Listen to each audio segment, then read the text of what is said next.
كلمة دي حرة مباشرة. كلمة حرة، كلمة سهلة سهلة هتعدي الحدود، كلمة توصل ليها معنى، كلمة من غير أي قيود، كلمة ليها أصول وليها فايدة تستاهل تكون وصلت كل حد فينا. كلمة حرة لكل لون، كلمة حرة، كلمة حرة مباشرة. كلمة حرة مباشرة مع أحمد شوبير دلوقتي على DRM 93.7. الكلمة تفرق. كلمة حرة مباشرة، كلمة حرة، كلمة حرة مباشرة.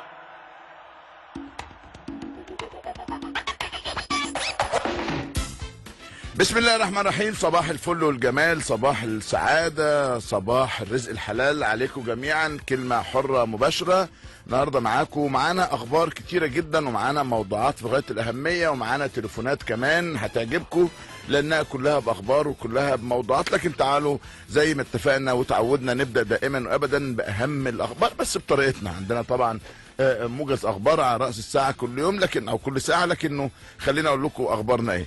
النهارده ولي العهد السعودي الامير محمد بن سلمان يزور كاتدرائيه العباسيه ويلتقي البابا توادرس. قلت لكم دي حاجه جديده، خلي بال حضراتكم، اول زياره لمسؤول بمثل هذا الحجم سعودي للكنيسه. ده كلام كتير وكبير جدا جدا، وليه اكتر من مفهوم، وبيغير الشكل تماما بعد ما كان في طريقه معينه واسلوب معين. الدنيا بتتغير، وده امر جميل وامر كويس قوي. النهارده كمان الوزير سامح شكري وزير الخارجيه هيلتقي مع الجنرال انطوني زيني، ده الممثل الامريكي الخاص بشان قطر. كمان هيلتقي مع وفد من رؤساء تحرير كبريات الصحف النمساويه، العلاقات بين مصر والنمسا، لكنه الممثل الامريكي الخاص بشان قطر جديده دي. رئيس الوزراء بيوجه بدراسه انشاء فنادق بالصعيد عشان تشجيع السياحه الداخليه. حلو، كلام جميل. ترامب بيعلن دعم مصر، دعم امريكا لمصر في حربها ضد الارهاب. ده في اتصال هاتفي بسياده الرئيس عبد الفتاح السيسي. شكرا يا سياده الرئيس ترامب. طيب، الوزير خالد عبد العزيز وزير الشباب والرياضه قال انه حوالي 35 مليون شاب مقيدين في جداول الانتخابات. لو نسبه التصويت معاهم بس وصلت 50% يبقى بشكل غير مسبوق. طيب، ده عايزه شغل كتير قوي، وعايزه انه يعني اليومين دول الدنيا تتبين وتتوضح بشكل كتير جدا. الخبر اللي يسعدني ويسعدكم انه البنك المركزي اعلن ان الاحتياطي النقدي الاجنبي وصل 42.5 مليار دولار، وده رقم غير مسبوق في نهايه فبراير 2018، ارتفاع 4.3 مليار دولار. ده اكبر رقم وصلنا له اعتقد في تاريخنا. 800 مليون جنيه للانتهاء من مشروع الاسكان بالمحافظات، ده على لسان اللواء ابو بكر الجندي وزير التنميه المحليه. خير وبركه. وزير التنمية كمان قال الدولة أنفقت تريليون جنيه للبنية التحتية منذ 2014، أيضا رقم غير مسبوق. وزير الصحة قال إنه هيتم إصدار اللائحة التنفيذية لقانون التأمين الصحي خلال أيام. ده بقى محتاج إن احنا نقف معاه شوية. كشف وزير الصحة الدكتور أحمد عماد الدين راضي أنه جاري مراجعة اللائحة التنفيذية الخاصة بقانون التأمين الصحي، سيتم إصداره خلال أيام. قال ان المرحله الاولى تستهدف 10 مستشفيات في محافظه بورسعيد، وقال سيتم تطبيق منظومه التامين الصحي الجديد 1 يوليو القادم. قال الدوله وفرت 250 مليون جنيه لشراء نواقص الادويه في مصر. ده كلام وزير الصحه. اللي عايز اقوله انه هذا القانون في غايه الاهميه، لانه التامين الصحي زي ما اتفقنا، التامين، التعليم، السكن، دول اهم حاجات بالنسبه للناس. عايز اكل عايز اكل وعايز اشرب وعايز اتعلم وعايز انام، صح ولا انا غلطان؟ فالتموين في غايه الاهميه. دكتور علي مصلحي، بالمناسبه دكتور علي مصلحي بيقول لك ضبطنا 1181 عرض وهمي بالاوكازيون. لا اله الا الله، حتى دي كمان فيها نصب. ده كلام غريب جدا وكلام عجيب. يعني اكتب لك الحق الاوكازيون، الحق 50% خصم، الحق، اقول لك مفيش عرض وهمي للاوكازيون. المهم لازم اللائحه بتاعت القانون التامين الصحي تخلص، لانه الناس مستنيه ده على احر من الجمر. وقصه بقى انه فاضل ايام، لا ادونا بقى ميعاد محدد، لانه دي حاجه جميله اتعملت في الدوله، لازم الدوله تكمل فيها على خير باذن الله. المرور بيقول لنا ان 25% من الحوادث سببها استخدام الهواتف المحموله اثناء القياده. امبارح في مكالمتي مع الرائد محمد الشربيني كنت بقول له، وده موضوع مهم قوي انا كنت بكلمه فيه وانا مصمم عليه. قلت له يا فندم انتوا عندكم يعني حفر عشان مترو الانفاق في كل حته في مصر، في الهرم موجود، في مش عارف في احمد عرابي موجود، في شارع السودان موجود، في وادي النيل موجود، في الزمالك موجود. طب كويس، نعمل ايه عشان نحل الازمه دي؟ بسيطه جدا جدا جدا جدا. حضرتك الشوارع الجانبيه انا بفضل كده وانا ماشي اعد الحارات، الاقيها 4 حارات، الاقي اللي شغال حاره واحده بس. ليه بقى؟ لانه تلاقي واحد راكن يمين بالوش فواخد مكانين، وبعدين واحد راكن شمال ده محترم عادي، وبعدين واحد راكن جنب الواحد، فيبقى ادي حاره 2 3. فالشارع اللي حمولته 4 عربيات تقدر تمشي منها، شيل واحده عشان باركينج، يبقى عندك 3 عربيات، شغال واحده وبالعافيه. كمان بيجي واحد في وسط كل ده يقوم جاي واقف، او يجي حد بينزل زبون ولا حاجه يقوم جاي واقف، او يجي ميكروباص عايز يختصر كمان يقوم جاي داخل من الشارع الجانبي ده. فتيجي بقى اللي على ارض الواقع يحصل لك ايه؟ لا انت عارف تمشي من الشارع الرئيسي ولا انت عارف تمشي من الشارع الجانبي. ثقافه الناس انا موافق، علم الناس انا موافق، درايه الناس انا موافق، لكن برضه في نفس الوقت لازم يكون في عين حمراء. حضرتك بقى لما عربيتك تتكلبش يومين ما تعرفش تفكها مش هتركنها تاني. بالمناسبه تاني اهو شارع 26 يوليو بعد ما شالوا الباعة الجائلين وتمام التمام و100 فل و14، النهارده تمشي تاخده كده من اوله من تحت الكوبري بتاع مايو، بدأت تاني الحاجات بتاعت العرض تنزل في وسط الشارع، وهم دايما في جس نبض ما بين اللي بيبيع وما بين الامن. لو لقى الامن عليه مفتحه يقوم جاي جاري تاني حاطط فاترينه العرض دي اللي بتتجرجر دي يحطها جوه. لو مطنشين او مشغولين يقول لك بقول لك ايه انزل، فينزل واحد، ينزل التاني، ينزل التالت، ترجع تبقى ظاهره عامه تاني، ترجع انت تبقى عامل حمله قويه جدا وترجع تقعد الامن، لان الثقافه دي ناقصه عندنا. نرجع بقى للحوادث.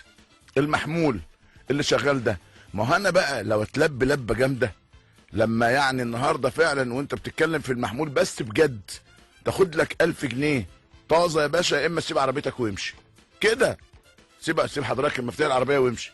لازم يكون في قانون واضح. بعدين كانوا عملوا قانون مرور ولا احلى ولا اجمل ولا اروع، فجاه هذا القانون اختفى، قال لك هنأجل تطبيقه شويه بعد ما تناقش وبعد ما خلص وبعد وبعد وبعد وبعد.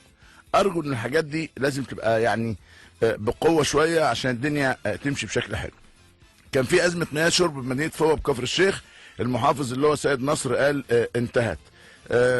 عملوا مناورات ازاي يوفروا مياه الشرب من شبكات ومحطات اخرى مجاوره، استخدام سيارات نقل كاجراء احترازي، وخلصوا المشكله على حسب كلام السيد المحافظ، وانا بثق في اللي هو سيد نصر لانه راجل نشيط جدا. بالمناسبه كمان النهارده الميه هتتقطع عن 11 منطقه في غرب اسكندريه بسبب اعمال صيانه بمحطه مريوط. موضوع قطع الميه ده بقى مبالغ فيه زياده شويه. النهارده واحنا في شهر كام؟ شهر 3 بس الحراره 32 والرياح مثيره للاتربه.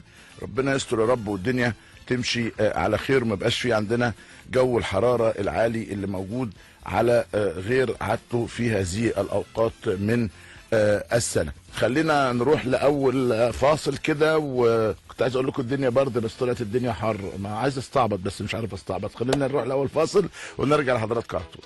انتوا بتسمعوا كلمة حرة مباشرة مع احمد شوبير على DRN.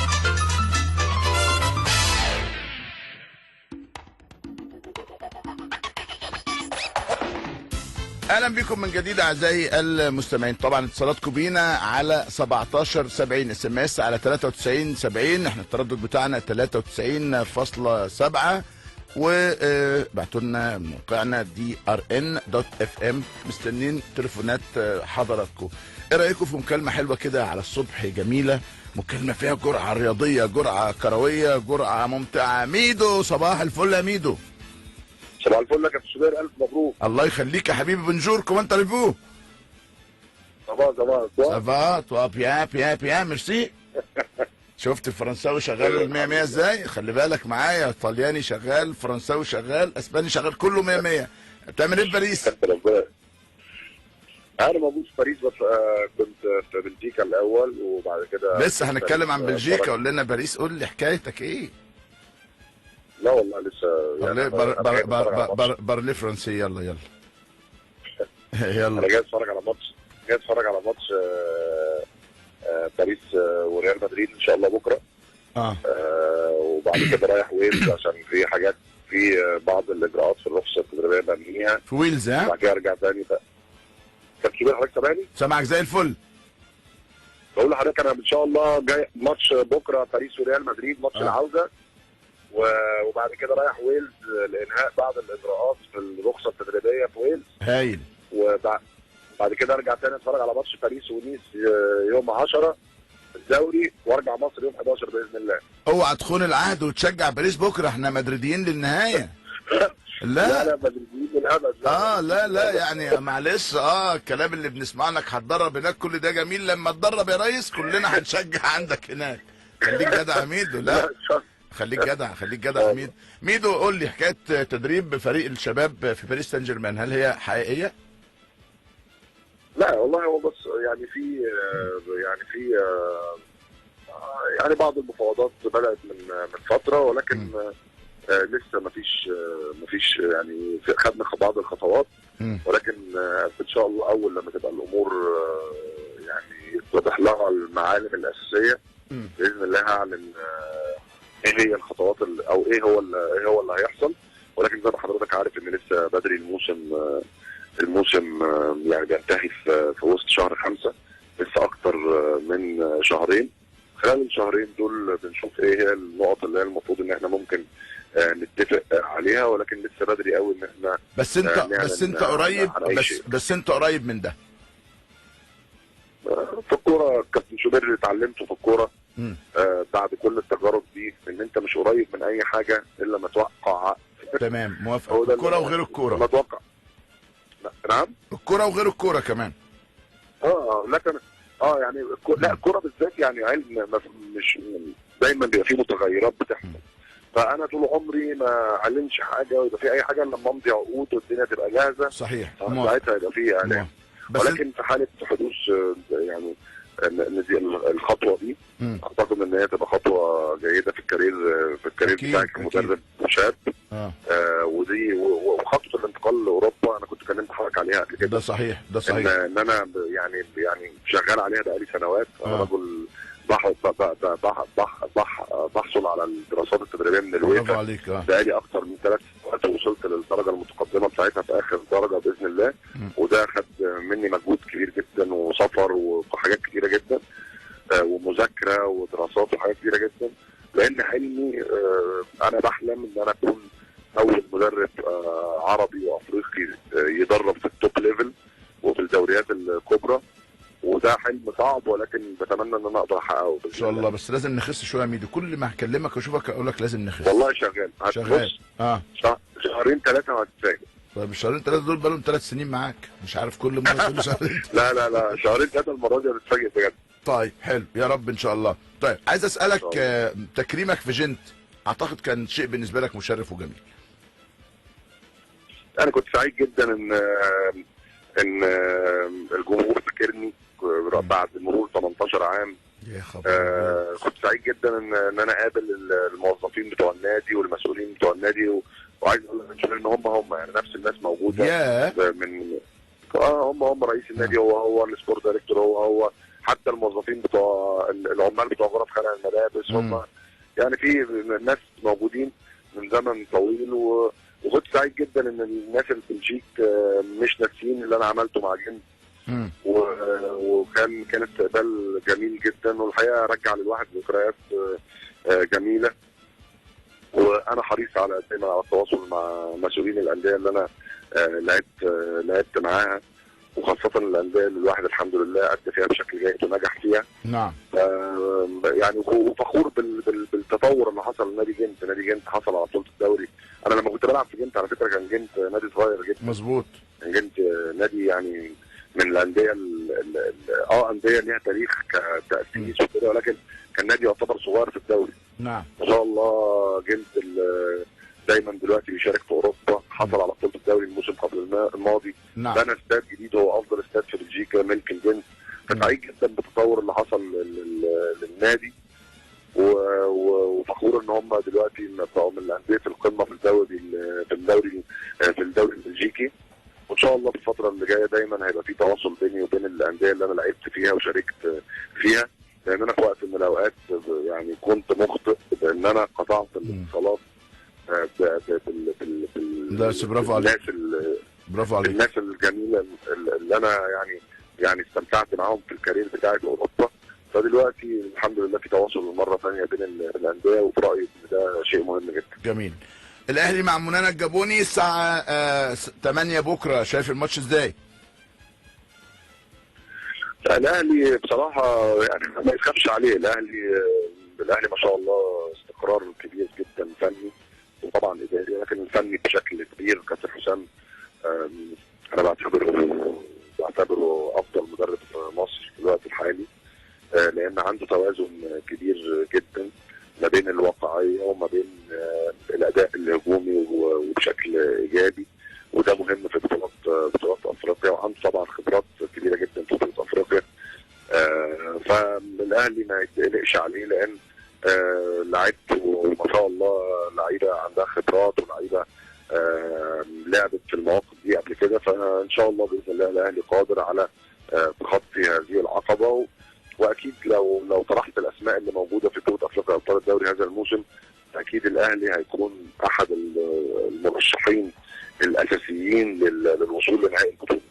الزمالك ولاية ديشا الاثيوبي هيكون يوم الاربعاء الساعه 3 العصر، رايك ايه؟ برايي ان الزمالك بيمر بمرحله مميزه جدا فنيا. اللعيبه ابتدت ان هي تفهم فلسفه الكابتن ايهاب، وده يعني ده كان محتاج وقت، واحنا كنا عارفين كده، عشان كده كنا دايما مساندين للكابتن ايهاب حتى في المواقف الصعبه وحتى في النتائج السلبيه.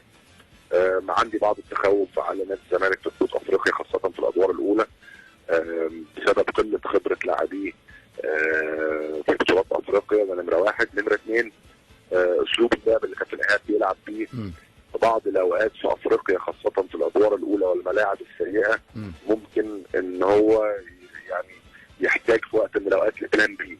نعم. وده مهم جدا، واحنا كلنا كمدربين مرينا بالمرحله دي. انا خدت نادي الزمالك في بطوله افريقيا الدوري من دور ال 64 نعم لغايه دور الثمانيه في دوري المجموعات بدون استقبال اي هدف في 6 مباريات بره الملعب وجوه الملعب. نعم. وفي بعض الاوقات في هذه المباريات وفي هذه الادوار الخروج بعدم استقبال هدف او الخروج بكلين شيت نعم اهم بكتير من اداء كره هجوميه جميله وحلوه. ده صحيح. فدي كلها حاجات لازم تتحط في الاعتبار، ولازم في بعض الاوقات تغير من اسلوبك عشان تقدر تطلع من مطب، تقدر تطلع من دور صعب.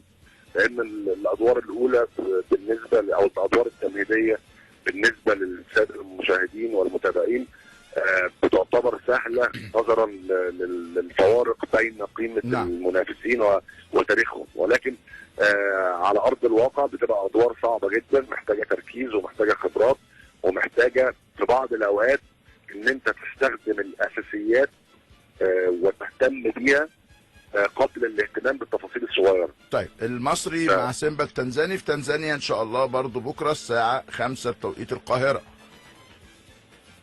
يعني طبعا كابتن حسام وكابتن ابراهيم بيسيروا بخطه ثابته مع المصري، والفريق المصري فريق مميز من افضل الفرق في الدوري المصري. ان شاء الله باذن الله المصري يقدر يتخطى المرحله دي او الدور ده. هو الصعوبه بعد كده على المصري في الادوار القادمه، ولكن ان شاء الله المصري قادر ان هو يقدر يتخطى المرحله دي. رسائل سريعه، رايك في الصراع والمنافسه اللي بين صلاح وميسي وكين على جائزه الحذاء الذهبي، كل واحد عنده 24 هدف. كنت متوقع لصلاح هذا التالق في الموسم الاول مع ليفربول؟ يعني ان شاء الله باذن الله صلاح يقدر ان هو يفوز مش لقب ولكن المنافسه دي. ولكن وجوده في وسط هذه الاسماء في حد ذاته يعتبر فخر لينا جميعا وشرف لينا جميعا. ان لعيب يقدر ان هو يأدي بنفس المستوى وان هو يحافظ على هذا المستوى، ده محتاج مجهود كبير جدا وتركيز كبير جدا واخلاص كبير جدا، وعدم الانسياق وراء اي انتقادات او اي شيء يخرجك عن تركيزك. ده مش سهل، ده صعب جدا. فوصوله لهذه المرحله في الدوري وان هو يفضل منافس قوي الاسماء اللي حضرتك ذكرتها ده في حد ذاته فخر وشرف لكل المصريين وكل العرب. وان شاء الله ربنا يكلل مجهوده ان هو يختم الموسم بشكل جيد، وان شاء الله باذن الله صلاح هيكون من اللعيبه المرشحه لافضل لعيب في البريمير ليج. هيكون موجود في الشورت ليست لافضل 3 ده اكيد، لان انا عارف الناس هناك بتفكر ازاي.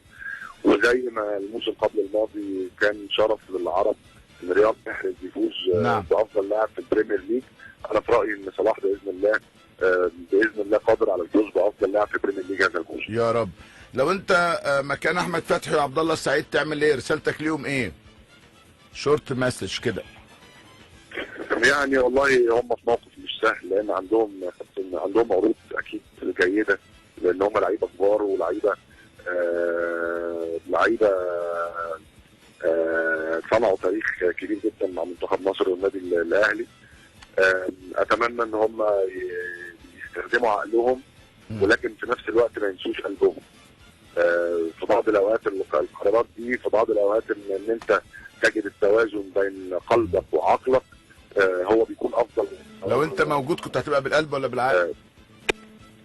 لو انت موجود كان هيبقى قلبك ولا عقلك؟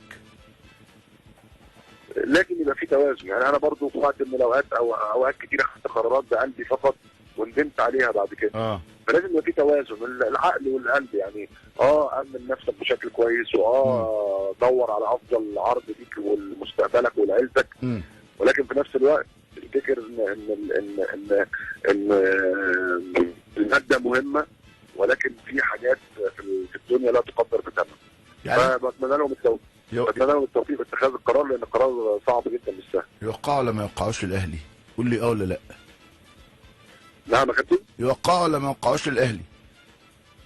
حسب العروض اللي جايه لهم. يعني انا ما اعرفش ميدو انت لا انت مهاجم دلوقتي ولا انا حارس مرمى؟ الناس كلها بتسمعنا. يوقعوا ولا لا؟ كابتن يعني عايز اقول لحضرتك حاجه. افرض النهارده الناس جاي لها مثلا عرض مثلا من الامارات او كام ب4 او 5 اضعاف عرض النادي الاهلي وهم فري ايجنت. قرار مش سهل. قرار سهل على الناس اللي بره الموضوع، ولكن قرار صعب. بس انت شايف ان هم اقرب للاهلي ولا فين؟ انا شايف ان احمد فتحي قريب للتجديد، وعبد الله السعيد قريب للرحيل خارج مصر، مش كده؟ خارج مصر. اخيرا ليك تعليق على اللي بيحصل في نادي الزمالك؟ لا يعني كل اللي بقوله ان اتمنى ان الامور تنتهي بخير، والظروف دي صعبه جدا على اي مكان، وانا بقول ان يعني النادي مر بظروف صعبه جدا في السنوات الاخيره، وكفايه الخناقات لان يعني المشاكل اللي حاصله بين الاطراف المختلفه داخل نادي الزمالك وخارجه او حوله دي مأثره على نادي الزمالك بشكل كبير، ومخليه نادي الزمالك مش قادر ان هو يكون منافس قوي وحقيقي للنادي الاهلي. الاهلي يعني ما شاء الله بيمر بظروف بقاله فتره كبيره، ظروف فيها توازن كبير جدا، وانا بقول ان الزمالك مظلوم والزملكاويه مظلومين، ان نادي الزمالك في صراعات مستمره موجوده بقالها سنوات طويله. لو الصراعات دي انتهت باكد لك ان نادي الزمالك هيكون منافس قوي وهيكون منافس حقيقي، ويقدر ان هو ينافس على كل البطولات اللي بيشارك فيها. كابتن احمد حسام ميدو، بشكرك شكرا جزيلا. ان شاء الله بون فواج وعوده الى مصر بالسلامه باذن الله. فاصل، والحلقه مليانه مفاجآت واتصالات واخبار كتيره جدا النهارده، بس انتوا بتسمعوا كلمه حره مباشره مع احمد شوبير على DRN.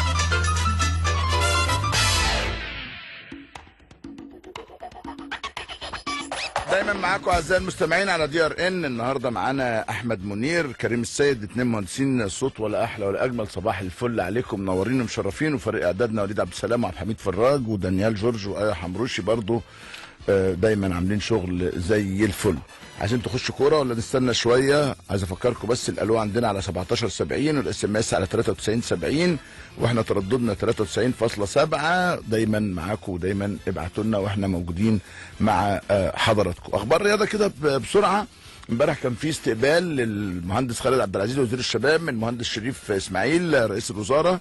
طمن على قصه نادي الزمالك وقال له امشي زي ما انت ماشي، انفاذ القانون، الدنيا تمشي، عندنا نيابه، عندنا تحقيقات، وكل واحد ياخد حقه. بالمناسبه كمان المبالغ اللي موجوده داخل خزينه الزمالك بالمصري حوالي 167 مليون جنيه، بعد ما ترجمناها هي عباره عن 107 مليون جنيه، 107.5 مليون جنيه قعدوا يعدوا فيهم بالليل لحد الساعه كذا في البنك. عندهم 1,619,000 دولار، عندهم 1300 يورو في ورقه حافظه ب 40 مليون جنيه، بس دي ملهاش مصدر يعني. العربيات بتاعت البنك بتاعت حفظ الاموال هي اللي راحت نادي الزمالك، هي اللي خدت الفلوس. اللي ليه حكم قضائي نهائي هياخد فلوسه، والصرف هيبقى موجود بس باشراف اللواء اسماعيل الفار وكيل وزاره الشباب والرياضه عشان القصه تبقى خلصانه. مستشار مرتضى كان طلب بيان عاجل عن طريق لجنه الشباب والرياضه بمجلس النواب، وحضر السيد الوزير، والوزير وضح الموقف، والمستشار مرتضى منصور وضح الموقف، ولا جديد في الامر. في النهايه قالوا انفاذ القانون هو اللي يمشي، ومستشار مرتضى منصور قال انه احنا عندنا الاهم بالنسبه لنا ان احنا نحقق البطولات، والوزير قال الفيصل عندنا هو القانون. وفي النيابه طلبت طلبات، الله تتحقق هذه الطلبات، واحنا لسنا طرف في هذا الامر على الاطلاق. والمهندس فرج عامر رئيس لجنه الشباب والرياضه قال يا جماعه ده مش موضوعنا خالص، احنا يعني مش هنقدر ننصر طرف على حساب الاخر، احنا بنستطلع الامر، بنشوف الدنيا شكلها ايه، وقال ان العلاقه جيده ومفيش ادنى مشكله على الاطلاق. كمان طارق حامد لاعب الزمالك كان وقع، المفروض كان هياخد مقدم التعاقد، بسبب الازمه اللي في الزمالك قالوا له تسافر وترجع بالسلامه، اول ما ترجع من اثيوبيا تاخد فلوسك باذن الله. دي اهم اخبار نادي الزمالك، واحنا اتكلمنا مع ميدو على الزمالك في اثيوبيا.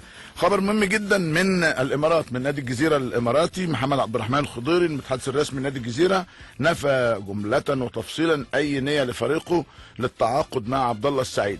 كان برضو البعض كده اجتهد وقال لك ايه، اتعاقدوا معاه على 2 مليون دولار اول سنه و3 مليون دولار تاني سنه. انا الحقيقه ما فهمتهاش، يعني حتى بس اللي بيكتب يبقى ياخد باله مننا ان احنا بنعرف نقرا. يعني عارف لو قال 3 مليون دولار اول سنه و2 مليون تاني سنه، لو قال 3 مليون و3 مليون، لو قال 2.5 و2.5 ما عنديش مشكله، لكن 2 مليون وانا عندي 33 وبعدين 3 مليون وانا عندي 34، الدنيا بتتغير يا جماعه، فناخد بس بالنا. واحنا عندنا الناس جايين واخدين الكلمه دي ومجايين مشيرينها، فجاه اصبح خبر. الجميل الحقيقه في موقف الجول انا بحييهم، لانه جريوا على المتحدث الرسمي باسم نادي الجزيره محمد عبد الرحمن الخضيري، والراجل قال لهم لم يحدث وليس في حساباتنا. من عندهم مبارك بصوفه، هم فرحانين بيه سعداء بيه، اللعيب عامل شغل كويس جدا، وليس لديهم اللي هو بيلعب في مركز عبد الله السعيد، وليس لديهم نيه على الاطلاق للتعاقد مع كابتن عبد الله السعيد. بس في نادي اماراتي اخر بيتكلم على عبد الله السعيد، بس برضو مجرد كلام. العقد او العرض الحقيقي اللي موجود مع عبد الله السعيد هو عرض تركي من نادي انطاليا سبور التركي، برضو حسب ما بسمع، بس ده من مصادر يعني من بعض وكلاء اللاعبين. حسب ما بسمع حاول اجيب تامر النحاس وكيل لاعبين، اذا كان هو بالفعل زي ما بيقولوا هو وكيل عبد الله السعيد، نعرف منه القصه ايه. وقبل كده قال لي ابقى كلمني وانا هقول لك الحقائق كلها. بالنسبه لاحمد فتحي، انا بعتقد برضو ده اعتقاد مش يقين، يعني ان احمد فتحي على اتم الاستعداد انه يمضي، بس الاهلي عايز يخلص الموضوعين مع بعض، بدل ما يمضي مع احمد فتحي وبعد كده يرجع يمضي مع حد تاني. لكن طالما امضى وطالما توقعات، زي ما قلت لكم الحلقه كلها مفاجآت. جود مورنينج ماي فريند. احلى ضربه حره مباشره. صباح الفل كابتن احمد ناجي مدرب حراسنا الجميل، وكل سنه وانت طيب يا ابو الكباتن، عقبال 100 سنه يا رب ان شاء الله. صباح الفل عليك، والف الف الف مبروك لبرنامجك، ومبروك للمستمعين المصريين. برنامج سري ويعني كعادتك، يعني مش جديد عليك. الله يخليك يا كابتن احمد. احتفلت بعيد ميلادك مع مين؟ مع اولادي، كل اصحابي، ومع جهاز المنتخب، ومع مانويل جوزيه، ومع حاجات كتير قوي. بس احنا احتفلنا معاك قبلها بيوم. طبعا، مش عايز اصيح بقى. لا قول براحتك، انا اللي دفعت، قول براحتك مفيش مشكله. لا طبعا كابتن احمد يا جميل. والعوض دي صباحك فل يا ابو الكباتن. صباحك زي الفل. طيب قول لي بقى الدنيا عامله ازاي في المنتخب؟ بدات تجهز، بدات تخشوا في مرحله الصعب، هتعلنوا لنا اسماء المحترفين امتى؟ رقصتونا كلنا، قعدنا امبارح سنين سننا يلا يا ولادنا الاسماء هتعلن، واحنا اعلنا اسماء باجتهاد شخصي. عايزين خطوه بقى على الطريق بقى يا كابتن. بالنسبه للاسماء بتاعت المعسكر يعني. نعم. لا اكيد ده هيبقى في يعني هيبقى في الموقع بتاع الاتحاد. ما الاسماء تعلن هينزل ان شاء الله في الموقع. ده خبر جديد ده. لما الاسماء تعلن هينزل، ده خبر جديد وانفراد يا جماعه، انفراد شديد من الكابتن احمد ناجي. لما اسماء المحترفين هتعلن هتنزل في الموقع. شكرا يا كابتن احمد على الانفراد الجميل ده. ماشي ماشي ماشي ماشي ماشي على الصبح شكلنا كده. انت لسه صاحي وانا صاحي من بدري عشان الحلقه. امتى هيتم الاعلان؟ بكره مثلا؟ وايه سبب التاخير؟ لا طبعا هو يعني اكيد بكره بالكثير او بعده بالكثير، لانه مستر كوبر في السعوديه هيرجع بكره ولا بعده عشان يعلن الاسماء ان شاء الله. لكن طبعا انت عارف يعني من امانه العمل صحيح. انت يعني احنا عمرنا كله مع بعض، حاجه عمره ما. هل في وجوه جديده مرشحه من المحترفين تدخل منتخب؟ نعم. هل في وجوه جديده مرشحه من المحترفين تدخل منتخب؟ حلو السؤال، جميل جدا يا كابتن احمد. يلا جاوب بقى. السؤال حلو قوي بس يا كابتن ان شاء الله الاسامي هتعلن باذن الله لما مستر كوبر. انفراد جديد كمان من الكابتن احمد ناجي انه الاسماء هتعلن. ماشي. طيب هل قلقت على المنتخب بعد مباراة او حراس مرمى المنتخب بعد المباراة الاخيرة للتعاون اللي حارس مرمانا الاساسي وبضغط على الاساسي عصام الحضري كان فيها ما كانش موفق قوي، دخل مرماه 5 اهداف، يتحمل جزء من مسؤولية بعض هذه الاهداف؟ لا طبعا انت عارف يا كابتن احمد انه فرقة التعاون موجودة في مكان كويس جدا في الدوري السعودي بفضل عصام الحضري. تمام. يعني لعب مباريات كبيرة جدا ضد يعني الأندية الكبيرة السعودية، لكن أنا شفت المباراة وشفت الأهداف بجد 3-1 و2-1 وانفرادات لكن طبعا بص يا كابتن احمد، بص انا شفت مباراة انا غيرك انا غيرك انت كابتن مصر وكابتن. لا انا غيرك والله، انا غيرك. انت لازم تقول كده. هو يتحمل مسؤولية هدفين من ال5 مؤكدين بنسبة 100%. وان كان حتى يعني، لكن بقول لك 10 مباريات قبلها 10 مباريات هو اللي شايل الفرقه. لا انا بص قلت يا كابتن احمد حارس مرمى مصر الاساسي، وبضغط على كلمه اساسي. يعني انا قلت الكلمه دي بوضوح شديد، لكن انت كمدرب لا مفيش حتى حارس مرمى مصر الاساسي لسه ولا الاحتياطي ولا الثلاثه ولا. الفرص موجوده لكل الناس وبجد يعني ان شاء الله يعني. لكن هو اللي انت تقدر تتكلم عليه بفخر ان حارس في السن دي وفي الوقت ده وما زال عنده عطاء غير طبيعي في دوري قوي زي الدوري السعودي. نعم. مع نادي ما هوش نادي من الانديه الكبيره فعلا اشاده غير طبيعيه بادائه في الدوري السعودي. طيب كابتن احمد، نقدر نعرف مين الحراس؟ انت 3 حراس ولا 4 حراس في المعسكر الجاي؟ المعسكر الجاي 4 حراس وفي المعسكر الاخير 4 حراس ان شاء الله. ده في السفر هيبقى 4 حراس. كل المعسكرين 4 حراس. طيب مين بقى؟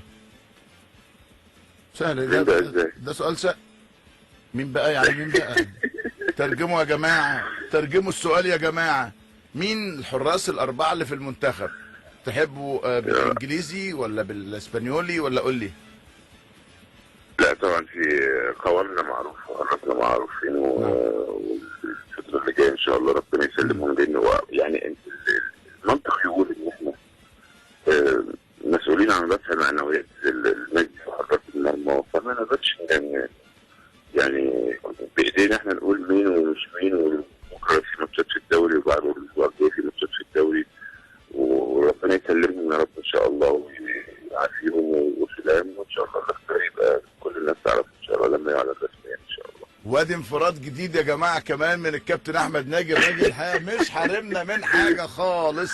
الحلقه كلها انفرادات. الحلقه كلها انفرادات. طب انا هقول لكم عصام الحضري واحمد الشناوي ومحمد الشناوي ومحمد عواد، دول الحراس ال4 اللي تم اختيارهم.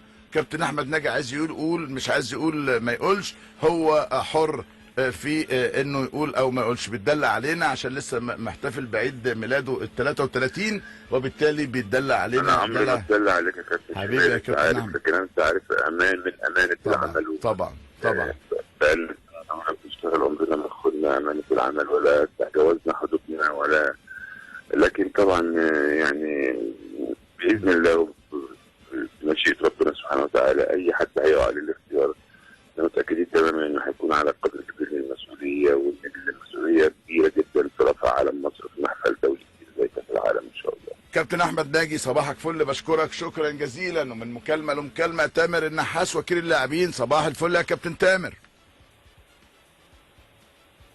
الو الو. طيب الخط وقع مننا، هيرجع لنا تاني تامر النحاس. لحد ما يرجع لنا اقول لكم حكام مباريات الدوري العام: المقاولين مع طنطا محمد الحنفي مع احمد حسام طه واحمد نوفل ومحمد شرف وطارق سامي ومحمد حسن. الاتحاد مع سموحه امين عمر ومع ايمن دجيش ومصطفى حسين وبدوي ابراهيم وطارق مجدي ونادر قمر الدوله.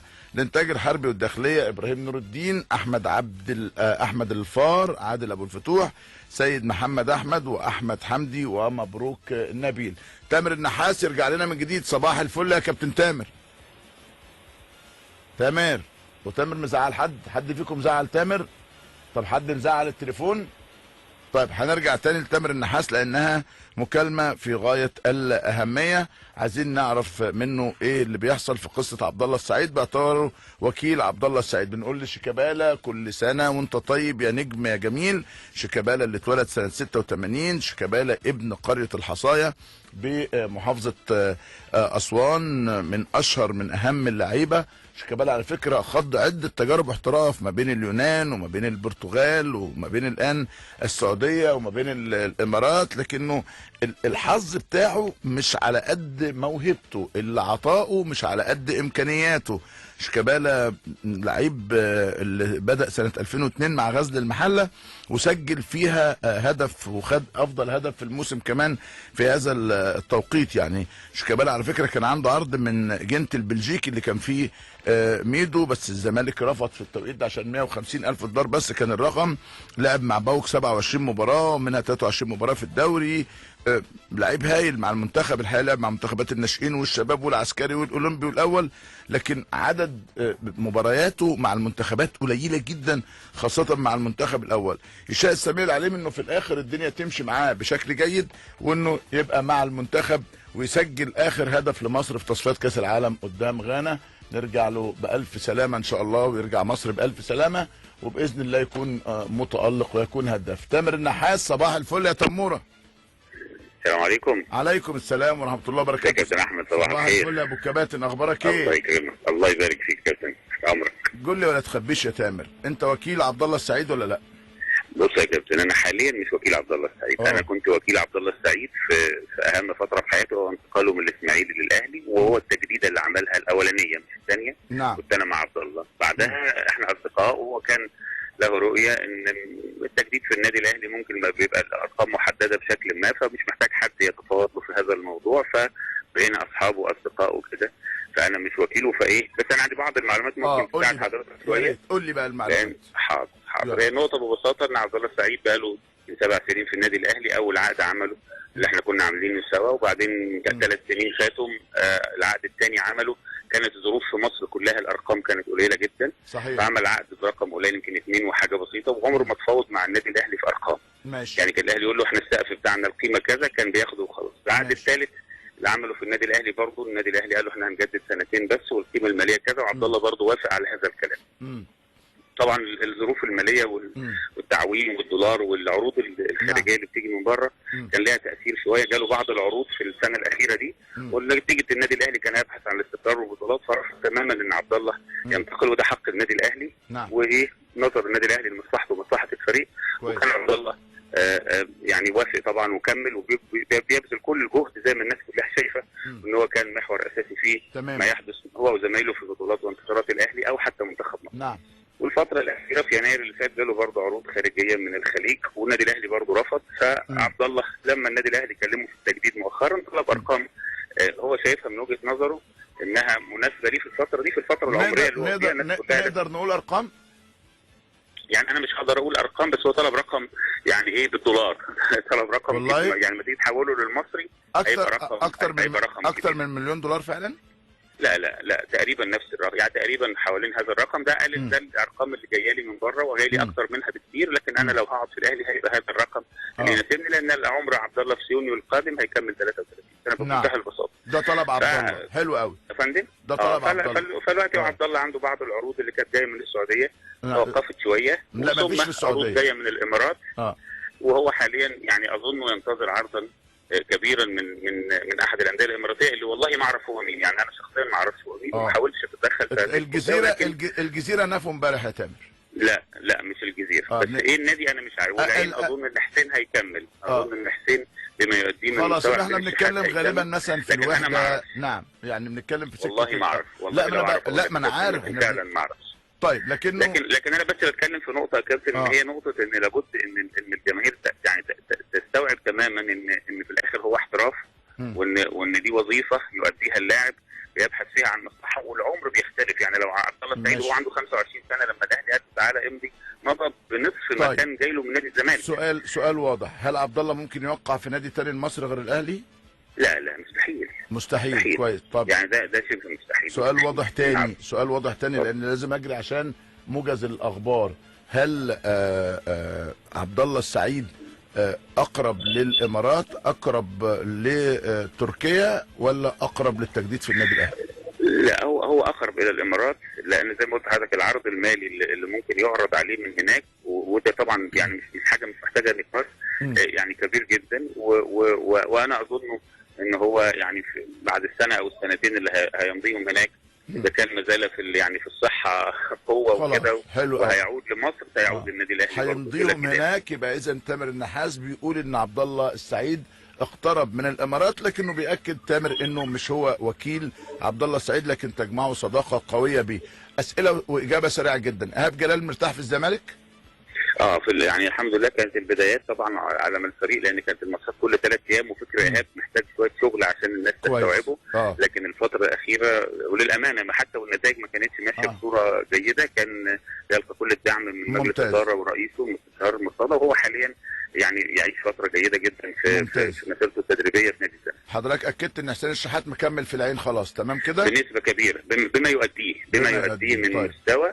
المعلومه اللي عندي ان هم سيطلبوه شراءه او طلب اعاره مره اخرى. احمد سامي نجم المقصه جاي الاهلي ولا لا؟ في رغبه اكيده من النادي الاهلي في التعاقد مع احمد سامي، وفي وعد من رئيس المقصه المهندس الاستاذ محمد عبد السلام في انه لن يقف في طريقه في نهايه الموسم بعد ما قدم عليه لمصر المقاصه خلال اخر 4 سنوات. علي جبر مكمل في وست بروميتش ولا احتمال يرجع؟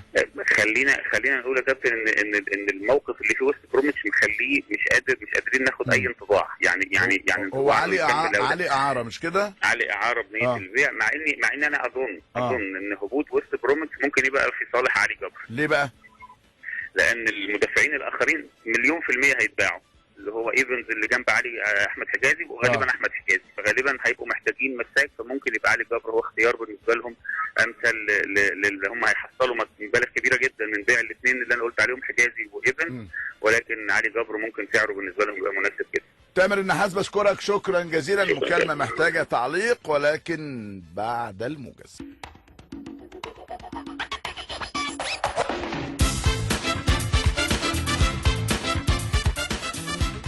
اهلا بكم من جديد اعزائي المستمعين. زي ما انتم سامعين حلقه مليانه اتصالات، مليانه مفاجآت، مليانه اخبار، مليانه موضوعات. عايز اقول لكم بس رسائل سريعه قبل ما تيجي المكالمه المهمه جدا جدا اللي هتكون معانا بعد ثواني. مكالمه احتمال توضح بعض النقاط وتضع النقاط فوق السطور. فاطمه جلال عبد الواحد، صباح الفل يا كابتن شوبير، توفيق البرنامج ناجح باذن الله.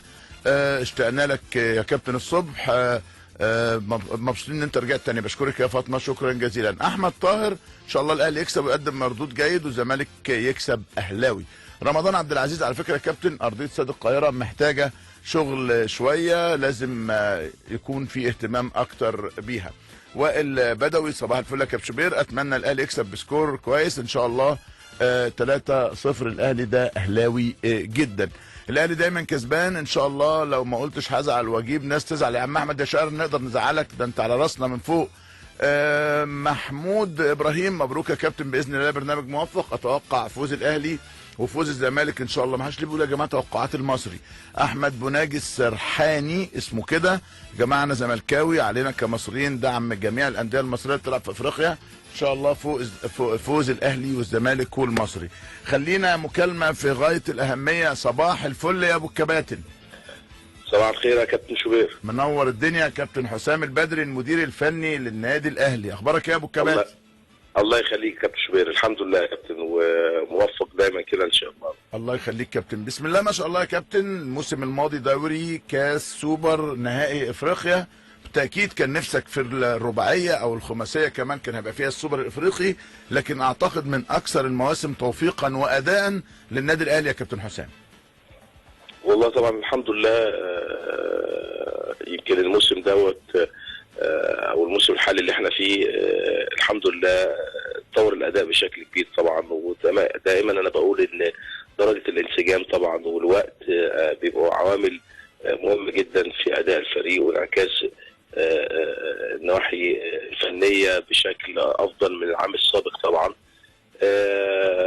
فبقول الحمد لله، وان شاء الله باذن الله نبدا السنه دي باذن الله نبقى نلعب بالسوبر ان شاء الله، ويبقى باذن الله بطوله الدوري ان شاء الله. لسه طبعا الحسم متبقي عليه مباراتين باذن الله، وهنبدا ماتشنا الافريقي بكره اللي هو الاهم طبعا بالنسبه لنا في العام الحالي، وان شاء الله باذن الله نقدر نعوض السنه اللي فاتت، لان انا عارف اهميه المشوار الافريقي سواء ليا او للنادي او لجماهير النادي الاهلي واللعيبه كمان. فان شاء الله باذن الله نبقى موفقين فيه باذن الله يا كابتن شوبير. الاهلي ومنانا الجابوني، حضرتك بدات على طول معايا افريقيا، كان عندي شويه اسئله لكن خلينا نروح على الاهلي ومنانا. درست الفريق، يعني احنا بنتفرج بكره تحذرنا تنبهنا تقول لنا خلي بالكم من منانا في ايه يا كابتن حسام؟ يعني فريق منانا طبعا فريق بيمتلك عناصر طبعا بتبقى ثابته في معظم الفرق الافريقيه، العنصر البدني، عندهم بعض الاطوال، يعتمدوا على السرعات في الافراد اللي هم موجودين في النواحي الهجوميه بشكل طبعا بيعتمد على القوه البدنيه شويه والكور الطويله، فهي دي اللي احنا هنبقى حذرين منها.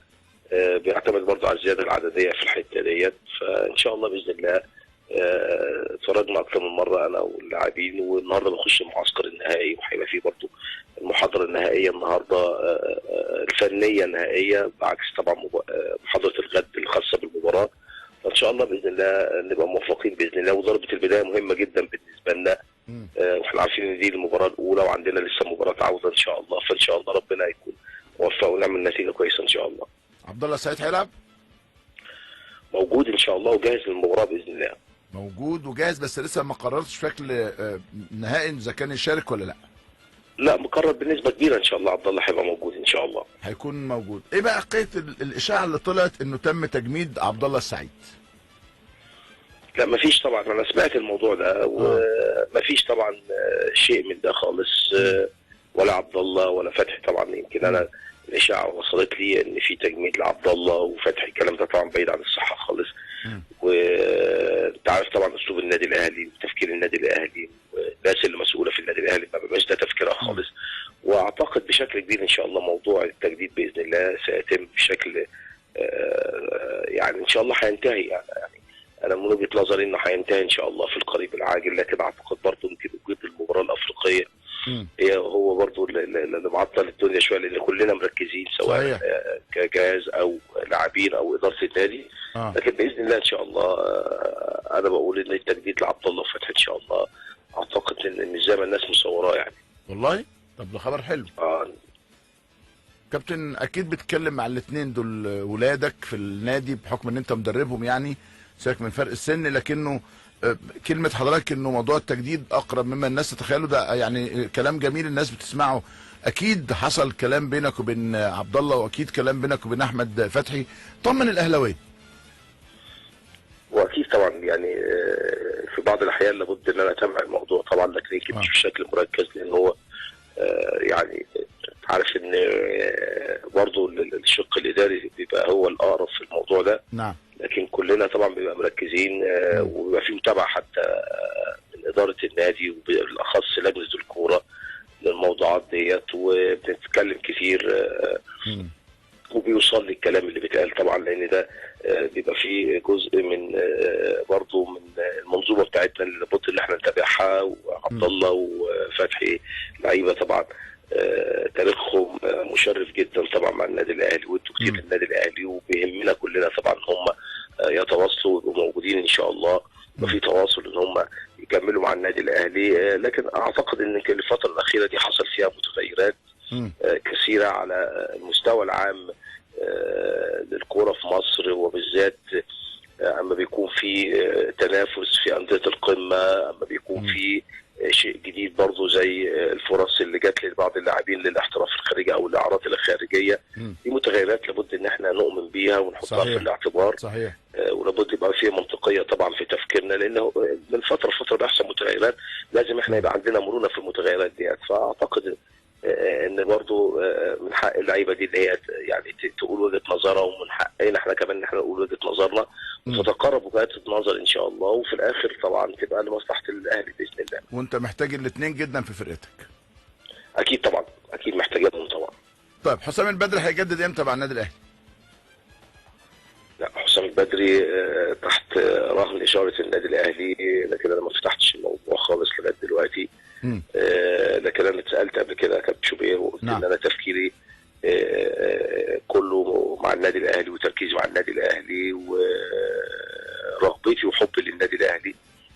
لكن صدقني حتى وانا بشتغل انا ما فكرتش في الحته ديت، لكن اكيد خلاص الموسم بينتهي وهيبقى فيه وقت لابد ان يبقى فيه مناقشه للتجديد. لكن انا طبعا حابب ان انا استمر مع النادي الاهلي برغم كل ساعات الامور اللي بتتقال. وحتى انا قلت اكثر من مره مش بزايد على الكلام دوت، ان انا حتى في اثناء الموسم ده في بعض العروض اللي كانت الخارجيه وبعض محاولات الوكلاء بشكل مغري طبعا، ورفضت رفض تاما طبعا. قلت لا، انا مكمل مع النادي الاهلي وحابب ان انا اكون مع النادي الاهلي طبعا. هل الاهلي ضامن بنسبه 100% ان حسام البدري قاعد ولسه ما اتكلموش معاك في التجديد لحد دلوقتي، ولا بالفعل بدا كلام ان انت تجدد الموسم الجاي يا كابتن حسام؟ الاهلي ولا حسام؟ انت بتقول هل الاهلي ضامن ولا يعني ما كلموكش دليل ان هم مطمنين ان انت موجود من النادي وموجود، ولا بالفعل بدا الكلام معاك ان انت تجدد مع النادي الاهلي؟ لا، هو لسه مفيش كلام طبعا، لكن زي ما انت بتقول اكيد في يعني مش لان هو ده الطبيعي ان العلاقه اللي تبقى موجوده بين حسام البدري والنادي الاهلي او المسؤولين في النادي الاهلي. اعتقد هو ده الطبيعي، ولا عندي يعني توتر ولا قلق من الحته ديت. وفي نفس الوقت انا ساعات لازم ابص لها كمدير فني، وابص لها كمسؤول، لان انا في اوقات كثيره برضه كنت موجود في الموقع الاداري وببص لمصلحه النادي الاهلي. فكلها اعتبارات بالنسبه لي انا بالذات كحسام البدري. اعتقد ان انا وضع مختلف عن اي مدير فني ممكن يكون موجود، لان انا وجهه نظري وحب للنادي الاهلي بيخليني ابص بالشقين دول، مش حته ان انا مدير فني بس، حته ان انا مدير فني ومصلحه النادي ومستقبل النادي. ودائما حتى وانا بره النادي ببص بنفس الشكل ده للنادي الاهلي، حتى في اللي بيكونوا موجودين يا كابتن شوبير. كابتن حسام، الكل اثنى الحقيقه على الانتقالات الشتويه او الانتقالات بصفه عامه للنادي الاهلي هذا الموسم، وكلها انتقالات كانت مثمره. الناس الاول انتقدت ايمن اشرف، ازاي لقينا ايمن اشرف اساسي، بل انه الان من المرشحين للمنتخب. اسلام محارب لقيناه بيأدي بشكل ممتاز. هشام محمد رغم يعني سوء حظه في الاصابات، لكنه ايضا لما النادي الاهلي بيحتاجه برضه ممتاز. اللعيبه الافارقه اجاييه او علي معلول او حتى باكا، يعني واضح انه ازار طبعا والاداء الاكثر من رائع للنادي الاهلي. خليني اسالك، هل ما زلت محتاج للعيبه جدد في الفتره اللي جايه، ولا الامر كده بالنسبه لك شبه مقفول؟ انت بتسالني سؤالك يا كابتن شوبير، انا ببتسم لان ليه؟ انت قلت لي لا ببتسم، يعني انا يمكن ضحكت كده لان قلت لي دائما الانتقادات. فهي دائما كلمه الانتقادات دي تعودت عليها كحسام البدري في كل حاجه، في انتقالات، في نتائج في الاول، في اشياء كثيره. ومع ذلك بفضل الله يعني الحمد لله في النهايه بيثبت او بيكون في توفيق لوجهات النظر سواء على مستوى الاختيارات او على المستوى الفني او على مستوى اشياء كثيره جدا، ومع ذلك يمكن بتمر مرور وتعبر عبور سريع كده دون يعني الوقوف عندها. لكن هو الاهم انت بتيجي تقيم نفسك بشكل فردي او بشكل جماعي، وبتصل للي انت بتقوله دوت. كان الاول في انتقادات، لكن بتثبت ان كل وجهات النظر سواء على مستوى الاختيارات او مستوى موضوعات اخرى، فده طبعا بيبقى نجاح ليا كحسام البدري وكالمنظومه كلها، الجهاز الفني اللي شغال معايا والجهاز الاداري اللي شغال واداره النادي نفسها. انت عارف ما فيش حاجه بتمر طبعا الا لما بيكون في مناقشه وبيبقى في برضه موافقه من النادي. في اشياء طبعا كلها بترجع للمدير الفني، لان المدير الفني هو المسؤول عنها، لكن بيبقى في مناقشه مع النادي، فكلها طبعا بتبقى في الاخر طبعا مصدر ثقه وواقعيه، وبنبقى مبسوطين بيها كمسؤولين في النادي الاهلي يعني. طب ما ترقصنيش، في ناصر ماهر راجع ولا مش راجع؟ لا ناصر ماهر طبعا ده انا يعني كنت باذن الله بعد مشوارنا الافريقي هطلب من لجنه الكوره كمان اختار نادي سموحه انه خلاص يعني عشان يبقى في اعتبارهم ان ناصر هو راجع ان شاء الله خلاص، وباذن الله هيكون موجود معانا ان شاء الله. احمد سامي جاي ولا مش جاي؟ واحنا اتكلمنا وقلنا، لان انت قلت لي هل هناك احتياجات اخرى بالنسبه لك؟ انا لغايه دلوقتي طبعا محتاج مدافع، يعني محتاج مدافع في قلب الملعب بالذات، فهو احمد سامي احد الاسماء المرشحه، وان لم يكن بقى نصل الى اتفاق مع المقصه سيكون هناك اتجاه اخر طبعا، ويبقى في بحث اخر يعني. ما زال لسه التفاوض مع عبد الله بكر وياسر ابراهيم، ولا انا عرفت ان انت كنت يعني لا خلاص الموضوع ده اتقفل بالنسبه لياسر وعبد الله بكر، اتقفل لان احنا اتكلمنا فيه في اول الموسم وكان في رفض من اداره سموحه، وبالتالي اتقفل الموضوع ده خالص. محمد ابراهيم لاعب نادي الزمالك، هل بالفعل في تفاوض معاه؟ هل حسام البدري محتاجه وعنده فرقته؟ لا مفيش تفاوض، لكن مع محمد ابراهيم، لان ده لاعب موجود في نادي الزمالك. محمد ابراهيم من اللعيبه المميزه جدا جدا طبعا، واعتقد انه لسه قدامه مستقبل ويضيف لاي فريق طبعا، لكن هو موجود مع نادي الزمالك واحنا بنحترم طبعا الحته ديت، زي ما اعتقد ان نادي الزمالك برضه على نفس النهج بيحترم الحته ديت، وبالذات انديه القمه لابد تكون قدوه في الحته ديت. لكن محمد ابراهيم مرتبط مع نادي الزمالك دلوقتي وما ينفعش افاوضه، هو موجود مع نادي الزمالك خالص. لكن لو قلت لي على محمد ابراهيم لاعب اقول لك طبعا لاعب يضيف كتير لاي فريق ممكن يبقى موجود فيه يعني. كابتن حسام، مع هذا الاداء الرائع والجميل خلينا اتكلم معاك شويه بلغه الارقام، لان لغه الارقام الصوت يا كابتن شوبير لو سمحت ايه؟ مع هذا الاداء الرائع والجميل للنادي الاهلي لغه الارقام كمان. خلي بالك انت 66 هدف، الرقم القياسي باسم الترسانه في موسم 63 64 71 هدف. كابتن شوبير معلش الصوت لو سمحت تاني. كابتن سامعني كده، بتكلم على لغه الارقام، سامعني يا كابتن؟ ايوه يا كابتن انت سامعك يا كابتن. 66 هدف موجودين في النادي الاهلي، الرقم القياسي باسم الترسانه 71 هدف، ده امر مهم جدا. عدد الفوز المتتالي النادي الاهلي وصل ل 14، والرقم القياسي 17 فوز متتالي في موسم واحد، لكن موسم مع موسم كان 21 هدف. حتى عدد النقاط، انت النهارده 72، اكبر عدد نقاط كان 87، ده كان الزمالك 2014 2015. هل حسام البدري حاطط في دماغه انه يحطم كل هذه الارقام، ولا بعد ما تضمن الفوز ببطوله الدوري العام هتدي فرص كتير للاعيبه كتير موجوده عندك؟ والله يا كابتن شوبير يعني اكيد فعلا بمشيئه الله انا الاول طبعا انا واللاعبين بنفكر ان شاء الله باذن الله في حسم بطوله الدوري ان شاء الله. نعم. يعني هي متقسمه بالنسبه لنا، باذن الله نفكر باذن الله في الحسم البطوله وان شاء الله نبقى موفقين، واكيد الارقام برضو في اعتبارنا بشكل كبير جدا، حتى لو تم طبعا راحه بعض اللاعبين وده طبعا شيء وارد جدا، باذن الله ربنا يكرمنا الاول بس ويبقى في حسم ان شاء الله.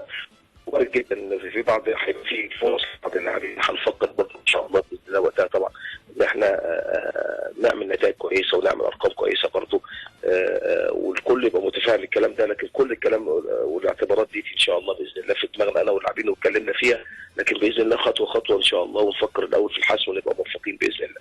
كابتن حسام البدري المدير الفني للنادي الاهلي، بشكرك شكرا جزيلا.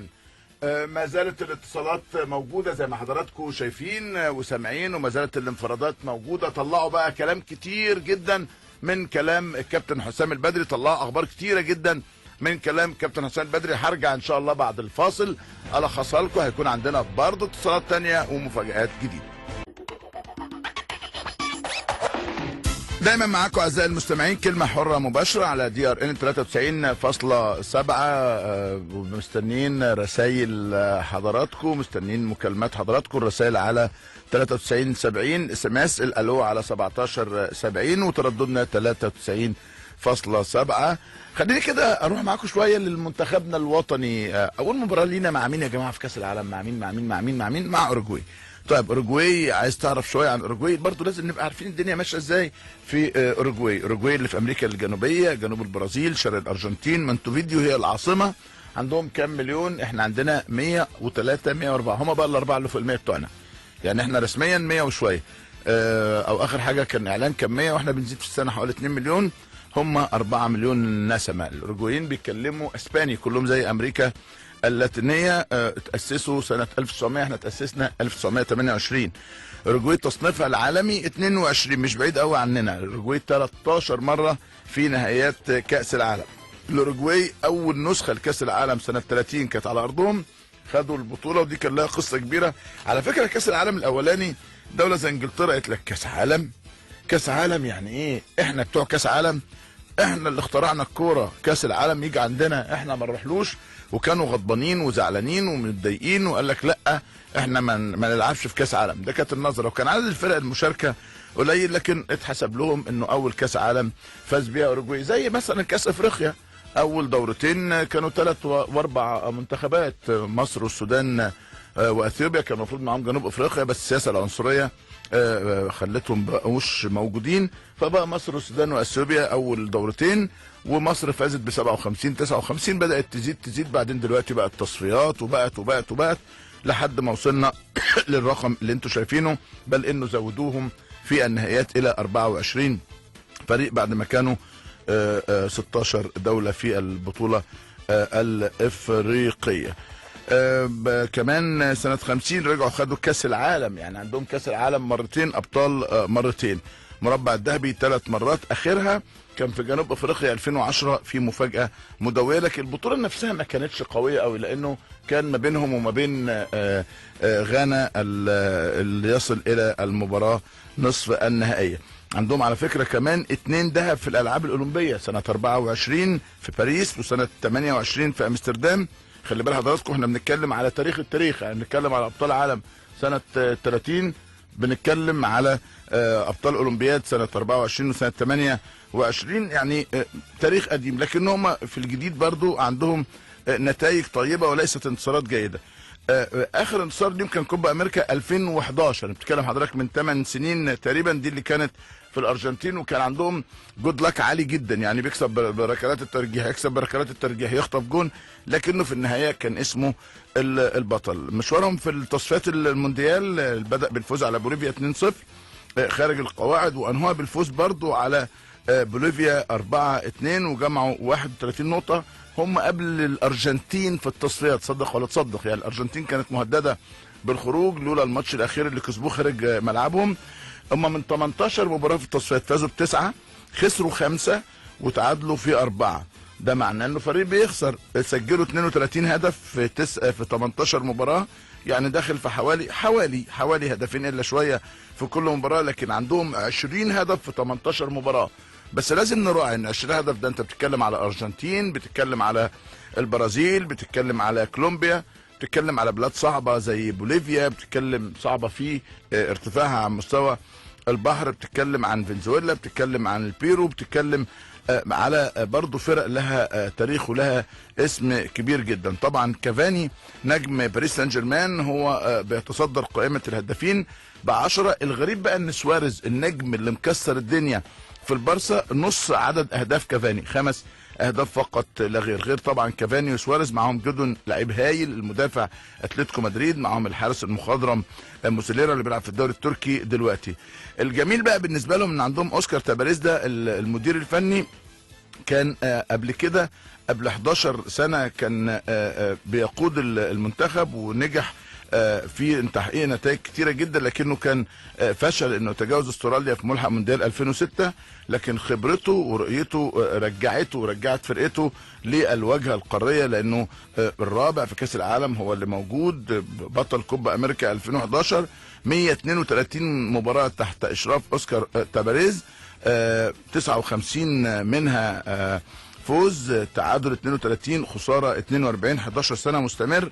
اعتقد نجاح اكتر من رائع لهذا المدرب. الجميل بقى ان المدرب ده بيبقى على عكازين، معظم الوقت مصاب، معظم الوقت عنده عمليات، والطريف جدا ان كان المساعد كمان بتاعه على عكازين، فتلاقي الاثنين المدرب والمساعد الاثنين على عكازين. كان موقف طريف جدا، ومع ذلك هم اللي بيقودوا الفريق. القيمه السوقيه لفريق الاوروجواي 186 مليون جنيه استرليني، متوسط الاعمار 27 سنه.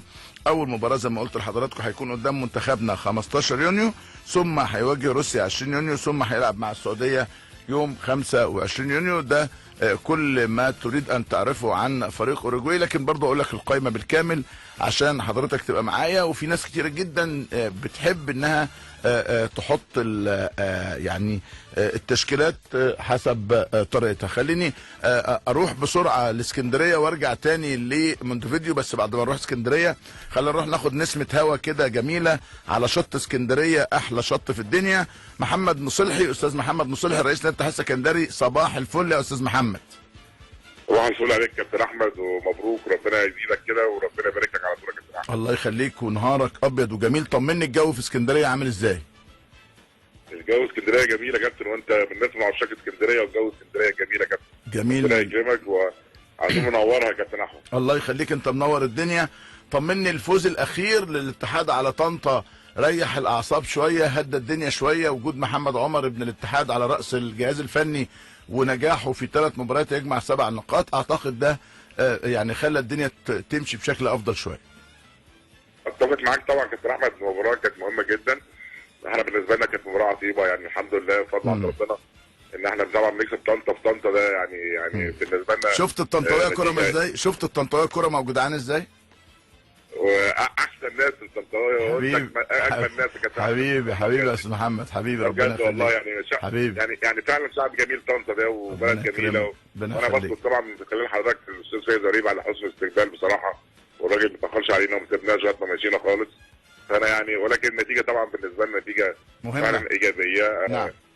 يعني حاطط نادي الاتحاد، مش هقول لك في موقف احسن، ولكن اقول لك ان هو يعني ال3 نقاط دلوقتي بقى عنده 29 نقطه، ابتعد 5 نقاط عن نادي طنطا، ولكن في الاخر برضه كما زال نادي الاتحاد مرحله صعبه جدا. صحيح. عندنا 8 ماتشات لسه فاضل لنا، ولكن النهارده البدايات ان شاء الله مع نادي سموحه. اللعيبه طالعه من فوز مهم بالنسبه لهم. هم عارفين ان المباراه النهارده بتاعت سموحه مباراه صعبه. كل اللعيبه مركزه بصراحه، الكابتن عمر والجهاز الفني المحاور كلهم بصراحه بيأدوا اداء طيب، ولكن النهارده عندنا غيابات كتير. اتمنى ان شاء الله ان تتعوض باللعيبه، كلهم لعيبه رجاله. اللي هيفرق النهارده بصراحه كابتن احمد روح اللعيبه، لو روح اللعيبه على مستوى زي اللي قدوا بيه مباراه طنطا ان شاء الله يعملوا حاجه كويسه ان شاء الله، ويطلعوا من اللي هم فيه دلوقتي ان شاء الله. خلينا اقول للناس المباريات المتبقيه تبدا النهارده مع سموحه، ثم مع وادي دجله، ثم مع بتروجيت، ثم مع المصري، ثم الزمالك، ثم طلائع الجيش، ثم مصر المقاصه، واخيرا مع نادي الرجاء. طيب خلينا عشان الموقف ده ما يحصلش من جديد الاتحاد. الحقيقه انت عملت دور جيد جدا فتره انتقالات شتويه، اللعيبه اللي جبتهم اثروا بشكل ايجابي مع الفريق وفي نتائج الفريق. هل الاتحاد حاطط سياسه من بدري لضم لاعبين، وهل الجهاز الفني سيستمر بقياده الكابتن محمد عمر ام لا؟ خصوصا انه كان قال لي في مداخله ان انا جاي في مهمه انقاذ ولن استمر. بص هاخد من الحته الاخيره بتاع الكابتن عمر. الكابتن عمر فعلا مش اول مره يجي في الموقف ده، ودي ثالث مره او رابع مره يجي ويقف جنب نادي الاتحاد. نعم. دي بصراحه، وهو يعني فعلا راجل بيحب النادي جدا وعاشق للنادي. ولكن المرحله اللي احنا مع عمر يكمل ما كملش، مش دي المرحله اللي احنا بنتكلم فيها كابتن احمد دلوقتي. عمر ابن ابناء النادي، ولكن احنا هنتكلم ان نادي الاتحاد مش ده الوضع الطبيعي اللي نادي الاتحاد يكون فيه. ده صحيح. الدور الاولاني انتهى بطريقه يعني فعلا طريقه بالنسبه لنا كانت صعبه جدا. انا لما دخلت انا ومجلس الاداره بتاعي المحترم يعني الحمد لله فعلا عملنا فريق بعض العناصر انا متهيألي ان ممكن تبقى اضافه او تضيف اضافه فعلا للنادي كتير جدا. اتمنى هنطلع من اللي احنا فيه وانت زي ما حضرتك قلت كنت سامع قبل كده في برنامج في صدى البلد، لا حضرتك بتتكلم ان احنا محتاجين ان احنا نوصل لنقطه 33 او 32 عشان الاتحاد يطلع فيه. نعم. النهارده بتتكلم 29 نقطه، لسه فاضل لك 24 نقطه من 8 نعم. مباريات. نعم. لا ممكن الوضع لا يتغير ان شاء الله. عارف في حاله فوز الاتحاد النهارده يبقى في المركز العاشر. في العاشر. يعني هو حاله فوز النهارده العاشر. يبقى زي طلائع الجيش زي الاسيوطي. بالظبط، وهينزل تحت هينزل تحتيك فرق كتير جدا. ده مظبوط. واللعيبه عارفه الكلام ده، وانا كنت متابع مع اللعيبه اول امبارح وهم يعني وعدوا بالفوز. اتمنى ان شاء الله ان هم يفوزوا. انا كنت قلت لك كده قبل كده، النادي الاتحاد لا يقل شعبيه عن النادي المصري او النادي الاسماعيلي اللي هم في موقف. طبعا. ضربت 4 فرق. حضرتك بتتكلم نادي الاتحاد بلد بحالها بتحب نادي الاتحاد، ولكن ان شاء الله لا عندنا هدف، عندنا طموح كبير جدا ان السنه الجايه ان شاء الله الوضع ما يكونش كده، ونغير اللعيبه. في لعيبه على مستوى يعني افضل بكتير، وندعم الفرقه فعلا بطريقه محترمه ليه باسم النادي وشخصيه النادي ان شاء الله. بادئين كلام يعني بالفعل؟ يا فندم؟ بادئين كلام ومفاوضات بالفعل؟ حاضر يا كابتن، والحمد لله يعني فاتحين امور كويسه. وانا يعني من خلال حضرتك حتى انا كنت بتكلم في جزئيه ال 25 لاعب لو فعلا طبقت السنه دي، لا وضع اللاعبين اللي هتكون معروضه في السوق هتكون معروضه بطريقه افضل من اللي احنا الارقام اللي احنا كنا بنسمعها السنه دي. وان شاء الله يكون الوضع افضل ان شاء الله. ما اقدرش اسيبك من غير ما اسالك عن كره السله. الاتحاد كان ملوك كره السله، وانا برضو قريت لك اول ما نجحت انك هتعيد امجاد فريق الاتحاد في كره السله مره ثانيه. بص يا كابتن احمد، وانا بتكلم مع حضرتك النهارده، انا السنه اللي فاتت او السنه اللي فاتت كان في 6 لعيبه من افضل لعيبه مصر كلها ماشوا من نادي الاتحاد، ولكن انا بطمن جمهور اسكندريه من خلال حضرتك ان في جزء كبير من اللعيبه دي رجعت تاني ووقعت فعلا نادي الاتحاد، وهيكون في مفاجاه ان شاء الله للسنه الجايه نادي الاتحاد ان شاء الله. مفاجاه في لعيب ولا في مدرب؟ لاعبين، لا مدرب كابتن حمرو ابو خير من المدربين المحترمين جدا بصراحه. نعم. مدير فني منتخب مصر وراجل بيحب نادي الاتحاد قوي، ولكن انا اتكلم عن اللعيبه، لا في لعيبه ان شاء الله الحمد لله وقعت وعقودها معايا انا ان شاء الله، وان شاء الله نعمل حاجه كويسه ان شاء الله.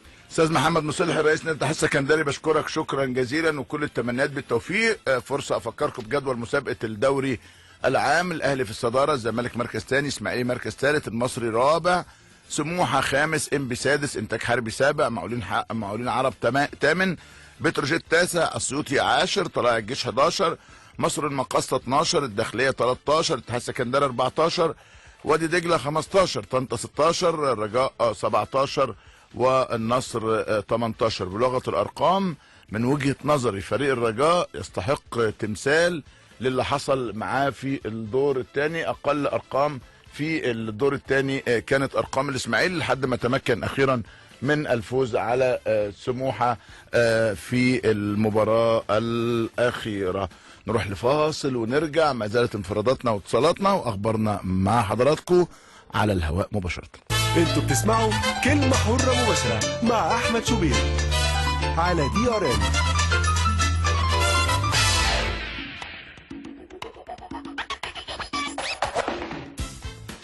دايما معاكم كلمة حرة مباشرة على DRN 93.7. رسائلكم على 9370 SMS والالو على 1770. قبل ما اخد المكالمة المهمة دي استوقفني حاجة كاتبها احمد حمودي، بيقول يا جماعة انا ما عنديش اي حساب شخصي على الفيسبوك، هي مجرد الصفحة دي بس ولها ادمن، واي حساب شخصي اخر او صفحات اخرى ليس لي علاقة بها. يا ريت الصحفيين اللي بتاخد اخبار من كلام على الفيسبوك تتحرى من الشخص اللي بيتكلموا معاه قبل نشر اي كلام، وانا ما عنديش فيسبوك على الموبايل اصلا. الكلام ده مهم جدا بيقول احمد حمودي، لان كلنا بنتعرض لده. انا عندي حوالي 15 صفحه او اكتر كلها باسمي، والناس كل شويه يقول لك انت قلت كذا، كتبت كذا، خليت كذا. يعني اولا اللي بيدعوا ان هو الشخص ده يعني ده نصب. وواحد قاعد يكلمني كتير على انه عبد الله السعيد مش يكلمني، قاعد كتير جدا يقول عبد الله وبيجيبوا لي الاخبار بتاعته، اقول لهم ده كلام مش مظبوط، طلع في الاخر مش مظبوط. خلينا ناخد المكالمه التليفونيه دي. معايا الحاج عامر حسين رئيس لجنه المسابقات الاتحاد المصري لكره القدم. حاج عامر صباح الفل عليك. الفل يا كابتن احمد ومبروك على البرنامج. الله يبارك فيك ويخليك يا رب يا حاج عامر. قول لي خلاص عندك اجتماع مع رابطه الانديه، او القرار كان تجديد الثقه بيك، وده امر طبيعي، انت بذلت مجهود كبير طوال السنوات الماضيه. عايز اسالك انه السنه دي هنسلم الدرع بشكل جيد، هنسلمه في احتفال في ملعب بشكل كويس، وعايز اسالك عندك ازمات في الاسابيع السبعه المتبقيه على نهايه الدوري العام؟ انا بشكر حضرتك طبعا يا كابتن احمد. اولا احنا دايما عندنا ازمات طول ما احنا الدوري بتاعنا تابع للاتحاد الافريقي الحقيقه. لان الاتحاد الافريقي دايما بيحط الاجنده بتاعته، ما بيراعيش اي دوله من دول شمال افريقيا. يمكن احنا زمان كنا بالنادي الاثنين بنادي ان احنا الامم الافريقيه ما تبقاش في وسط الموسم بالنسبه لدول شمال افريقيا. اخيرا الحمد لله اتحقق الموضوع دوت. اثنين كان عندنا بطوله الانديه ابطال الدوري والكاس، كانت بتبدا من شهر 2 تخلص شهر 12 مع كاس العالم للانديه، ودي فتره طويله جدا لاي بطوله. ممكن في فتره انتقاليه ان شاء الله السنه الجايه اللي بعدها هيبقى البطوله الافريقيه ماشيه مع الاجنده الدوليه كلها، تبدا من شهر 8 تخلص شهر 5 زي الدول كلها. نمره 3 الموسم ده طبعا حضرتك عارف احنا ده موسم كاس عالم. والحقيقه فوجئنا ان الاتحاد الافريقي ان هو قبل دور التمهيدي ب 10 ايام غير بعض المواعيد، بدل ما كانت جمعه سبت حد عمل 3 و4، يعني الذهاب جمعه سبت حد، العوده 3 و4 والعكس في الدور ال 32. ودي بعد ما حطينا الجدول، وطبعا عملنا تعديلات عشان نقدر نواكب الكلام دوت. والأسوأ من كده ان هو في شهر 5 كان في جوله واحده في البطوله الافريقيه ودوري المجموعات، ضاف جوله ثانيه 15 و 16 5. عارف حضرتك يا كابتن احمد لما تحط جولتين في شهر 5 انت المفروض تنهي فيه يوم 20 او 21/5، يمكن ان تعليمات الاتحاد الدولي لما تحط جولتين معناه في افريقيا انك انت حضرتك بتضيع على الاقل 12 يوم. يعني في سفر قبلها ب4 ايام وعوده بعدها ب4 ايام بعد المباراه في مرحلتين. يعني الامور بتبقى صعبه جدا. انا مش عارف ازاي يعني اللي فكر حط الجوله الثانيه ديت اللي هي يوم 15 و16/5 ما فكرش ليه في الدول ديت اللي عندها ارتباطات محليه لازم تنهي فيها في الوقت دوت، وعنده المساحات كتيره كان ممكن الجوله دي تتحط في اي حته، خاصه ان هي اضافيه يعني مش محطوطه في الاجنده بتاعته من بدايه الموسم علشان نقدر نعمل حسابنا فيها. يمكن دي اللي هي الصعوبات اللي كانت في الموسم دوت، بالاضافه الى طبعا بعض الانديه كان عندها مشاكل في الملاعب. نعم. زي النادي المقاصه المفروض ان الملعب بتاعه بيجهز بقى له سنه دلوقتي عشان يلعب عليه البطوله الافريقيه. البطوله الافريقيه لعب وطلع ولسه الملعب ما جهزش، فاضطرينا ان احنا نحطه في استاد القاهره.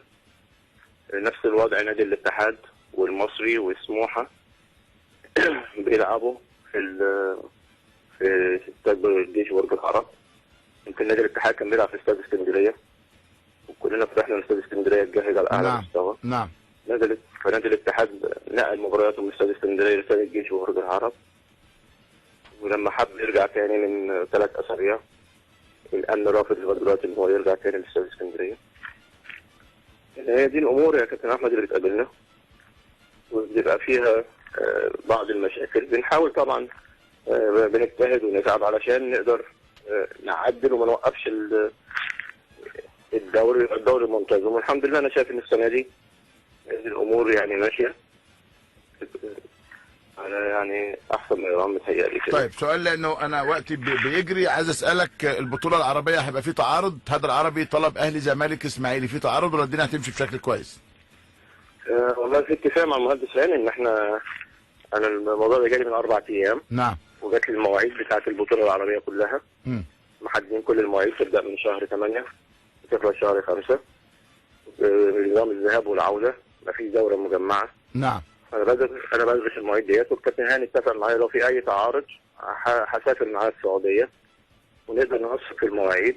والاتحاد العربي ما بيبقاش حقيقه يعني متزمت او متشدد قوي في البطولات العربيه، لان هو عارف ان هي بتبقى خارج الاجنده، وهو عايز الانديه الكبيره كلها تلعب في البطوله عشان تدي هو للبطوله، فبيراعي الانديه المشاركه في البطولات الافريقيه. لان حضرتك عارف ان كان في زمان قرار في الاتحاد المصري كره القدم ان اللي بيشارك افريقيا ما شاركش عربيا. نعم. احنا من البطوله اللي فاتت طبعا تراجع في القرار دوت ان يبقى فيه جوائز كبيره جدا في البطوله العربيه، مبالغ كبيره جدا. نعم. فبالانديه الكبيره حابه ان هي تشارك، وطبعا من حق اللجنه المنظمه او الاتحاد العربي ان هو يضمن ان الانديه القويه كلها هي اللي تلعب عشان تتناسب مع الجوائز اللي هو بيحطها. فبالتالي المصلحه يعني ماشيه مع الاتحاد العربي ومع الانديه بتاعتنا، الانديه المصريه والانديه جميل. اذا في اتفاق بالنسبه لنظام البطوله، ومفيش تعارض بين البطوله الافريقيه والبطوله المحليه والبطوله العربيه، والامور تسير بشكل جيد. سؤالي الاخير لحضرتك، تسليم درع الدوري العام السنه ده هيبقى شكله عامل ازاي؟ والله حضرتك عارف ان الموضوع ده يبقى لازم يدرس في مجلس الاداره، لان هو اللي بيتفق مع الشركه الراعيه هل هيتعمل في الحفله، هيتعمل في الملعب.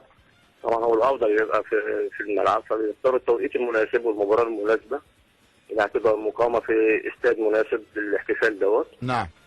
فطبعا لازم نبدا نبعت التوصيه الحقيقه لمجلس الاداره عشان يبقى من بدري محددين اليوم والتاريخ. انما هي مشكله كابتن احمد ان انا في 3 مراحل لغايه دلوقتي انا ما حددتهمش لسبب ان في ملحق افريقيا حضرتك عارف ان في شهر 4 الفرق اللي بتكسب في بطوله الكونفدراليه بتلعب الملحق الافريقي في شهر 4 يوم 6 و7 و8 والعوده 17 و18. نعم. واللي بيبقى مهزوم في الدور ال 32 بيرجع يلعب الملحق دوت من ابطال الدوري. ولو كسب على طول ما بيلعبش الملحق الافريقي. نعم. وحضرتك ما بتبقاش عارف اخر 3 مراحل مين هيلعب هنا مين مش هيلعب، مين هيتاجل له. وطبعا لتكافؤ الفرص بتحاول تنتظر شويه عشان تلاعب الفرق اللي هي بتنافس على المربع الذهبي او الناس اللي هي بتصارع الهبوط. انها تلعبها في توقيت واحد بقدر المستطاع. ما كلش بيلعبوا في ملعب واحد. فعشان كده بنتأنى شويه في حته ال3 مراحل الاخيره ديت. فهي بعد الجوله بتاعت اللي احنا بنلعبها في شهر 3 ديت هتبقى الامور كلها محدده بعد المباراتين الذهاب والعوده اللي جايين دول، اللي هي تبدا يوم 6 و7 والعوده يوم 16 17. هنقدر نحدد بقدر الامكان مين هيكمل، مين هيلعب المرحله الافريقي، مين مش هيلعب، ونحط بقى بقيه المراحل مع المباريات المتبقيه من كاس مصر حتى الدور النهائي. الارتباطات اللي عندنا احنا فاضل لنا 3 جولات دوري. نعم. وعندنا دور ال8 مباراه واحده دور ال16 الاهلي والداخليه. نعم. الوحيده كانت متعلقه لان حضرتك عارف ان الاهلي كان الوحيد اللي عنده مؤجلات، كان عنده 5 مؤجلات. نعم. لانه واصل لغايه النهائي بطوله افريقيا. فبالتالي الامور يعني الحمد لله يعني بنحاول بقدر المستطاع ان احنا بعد الجولتين بتوع الدور ال 32 اللي جايين دولت نحط بقى الشكل النهائي. تمام. الاتحاد الكره ومجلس الاداره المباراه النهائيه في الدوري اللي يقدر يسلم فيها درع الدوري. نعم. ومع نهائي الكاس عشان تبقى الامور مترتبه. وان شاء الله الموسم اللي جاي نبدا من شهر 8 ان شاء الله 3/8 الدوري. 3/8 بدايه اول مره نرجع في الميعاد الطبيعي بتاعنا بقى بعد 5 سنين. هايل. بشكرك شكرا جزيلا حاج عامر حسين رئيس لجنه المسابقات. خلينا نختم مع 1000 مليون شكر. خلينا نختم مع حضراتكم بنتائج الدوريات الاوروبيه وايضا دوري القسم الثاني. الدوريات الاوروبيه في الدوري الانجليزي برايتون بيفوز على الارسنال 2-1. مان سيتي خلاص بيقترب تماما من اللقب بالفوز على تشيلسي 1-0. بارسا بيقترب جدا من اللقب بالفوز على اتلتيكو مدريد 1-0 بهدف ميسي. ليفنتي بيتعادل مع اسبانيول 1-1. ريال سوسيداد 2-1 على ديبورتيفو الافيز. فالنسيا 2-0 على ريال بيتيس. الدوري الالماني كولن بيخسر 2-3 من شوتجارت. فرايبورج بيخسر 0-4 من بايرن ميونخ. في الدوري الفرنسي كان بيفوز 2-0 على ستراسبور. ومونبلي 1-1 مع ليون. ومارسي 1-1 مع نانت. دي اهم نتائج القسم الدوري الدوريات الاوروبيه. دوري القسم الثاني او الممتاز بيه اللي بيأهل للصعود للدوري الممتاز، بلديه المحله بتعادل مع شربين 1-1. الحدود بيفوز على غزل المحله 1-0. اتحاد نابورو 0-0 مع كفر الشيخ. العبد والنور 1-0 على فاركو. بني عبيد 1-1 مع كوكاكولا. ابو قير الاسمده 1-0 على المنصوره. القناه بيخسر على ملعبه من الزرقاء 4-3. الشمس بيخسر على ملعبه من الترسانه 1-0. سيراميكا بيتعادل على ملعبه مع البنك الاهلي 0-0. نجوم المستقبل بيفوز على جمهوريه شبين 4-2. المريخ بيتعادل 1-1 مع اتحاد الشرطه. ونادي مصر بيخسر من الشرقيه 2-0. كله لعب لصالح الترسانه. اسوان بيتعادل مع الالمونيوم 1-1. تليفونات بني سويف بيخسر من الجونه 1-0. سوهاج بيفوز على نادي السلام باسنا 5-2. منتخب السويس بيخسر من كهرباء الاسماعيليه 2-1. الولديه 1-1 مع تليفونات بني سويف. الحمام 3-2 على مركز شباب كوم حماده. المدينه المنوره 1-0 على الفيوم. واستقال جمال عبد الحميد وقال انه هيمسك الاكاديميات في الاتحاد المصري لكره القدم. نصر التعدين بيخسر 2-0 من منيا. قنا بيتعادل مع كيما اسوان 0-0. بني مزار بيفوز على ديروت 4-3. الترتيب والصدارات في هذه المجموعات: الجونه خلاص شرخ 43 نقطه من 22 مباراه وهم 53 نقطه اسف من 22 مباراه وهم 16. يعني خلاص انت بتتكلم في 8 مباريات. الفرق بينه وبين المنيا الثاني 46 نقطه يعني 7 نقاط. الامر اصبح صعب. ثم الثالث اسوان ب 43 نقطه والرابع النصر التعدين ب 37 نفس الرصيد لبني سويف و35 للالمونيوم. الانديه المهدده: السلام باسنا، المدينه المنوره، بني مزار وقنا والوالديه. ترسانه بيغرد منفردا هو كمان بس من 21 مباراه عنده 43 نقطه عن نجوم المستقبل اللي من 20 مباراه 39 نقطه. منافسه شرسه جدا. سيراميكا من 21 38 خسر نقطتين. خسر الماتشين اللي فاتوا 5 نقاط كان ممكن يخلوه في الصداره. نادي مصر 35 نقطه ونادي الشمس 33 ومنتخب السويس 31 نقطه. ابي صقر ما لعبش خالص عشان ظروف هناك. والفنار الشرقيه الزرقاء جمهوريه شبين هي الفرق المهدده بالهبوط. في مجموعه بحري حرس الحدود انفرد بشكل كبير بالصداره عن كفر الشيخ ب 53 نقطه. خلاص عدى تقريبا شبه عدى. وراه كفر الشيخ اللي كان بيكافح الحقيقه لكن الامكانيات الفنيه للاعبين ما ساعدتوش لمواصله المشوار حتى النهايه ب 47 نقطه. ثم بلديه المحله 37 نقطه. ثم المنصوره 34 نقطه. الانديه المهدده: شربين، مركز شباب منيا سمنود، اتحاد نبروت، بني عبيد، مركز شباب كوم حماده. عايز اختم بس بكلمه حره مباشره هتبقى معانا كده كل يوم كلمه حره مباشره نقولها لحضراتكم. واخد لكم مثل عالمي سويسري. المثل العالمي السويسري بيقول ايه بقى؟ من هز بيت جاره سقط بيته. تاني: من هز بيت جاره سقط بيته. وصلت؟ سلام عليكم.